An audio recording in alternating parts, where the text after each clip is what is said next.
La ciudadanía debe ser consciente de que sus hábitos inciden directamente en el cambio climático. Iniciativas como las del Ayuntamiento de Legazpi para corresponsabilizar a la ciudadanía ante el cambio climático son un buen ejemplo. Estas actuaciones se enmarcan dentro de la Ordenanza Municipal de Lucha contra el Cambio Climático y el programa derivado de la misma.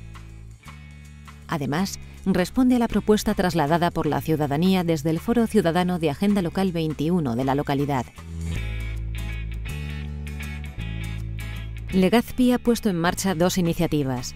La primera, la campaña Pisuzko Arrazoiak, tiene como objetivo reducir la generación de residuos de la localidad, reducir el consumo de bolsas de plástico, impulsar el comercio local y reducir el uso del vehículo para hacer las compras. Desde un comienzo se ha involucrado a la ciudadanía entregando carros de compra a cambio del pago de una cantidad simbólica y la entrega de 10 bolsas de plástico. Pisuzko arrazoi kanpaina horren barruan zegoen mugikortasunaren historia, orduan kotxea etxean ustea oso importante erutzen ez, eta herria txikia da eta oinez oso ondo ibili gintezke ez daukagu beharrik, hola prezisozkoa ez baldin bada. Eta gero, poltsarena lehen hola ibiltzen ginen, poltsa plastikozkoik ez da behar erosketak egiteko, karroa aukeran badaukagu eta behaiek ere poltsak ere eman zituzten beraien garaian, orduan iruditzen zait, daukagun herria daukagun bezala edukitzeko ez dagoela beharrik.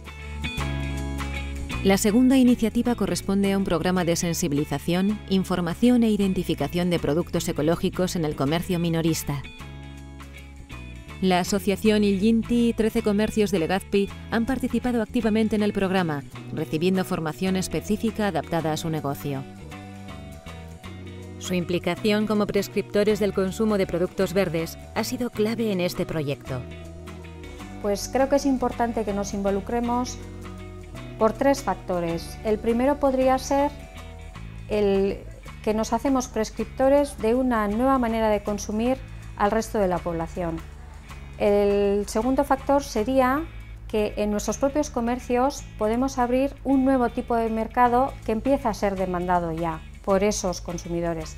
Y el tercero, pues porque somos el paso intermedio entre el consumidor y el propio proveedor nuestro. Es la manera de hacerle llegar a ese proveedor las necesidades que el propio consumidor nos transmite. Ambas iniciativas han sido reconocidas y premiadas en los premios Udalsaria 21-2010 en la categoría Cambio Climático. De cara al futuro, el Ayuntamiento de Legazpi ha definido una serie de compromisos que darán continuidad a estos proyectos con un objetivo muy claro: contribuir a crear una sociedad con personas más responsables y concienciadas con el medio ambiente.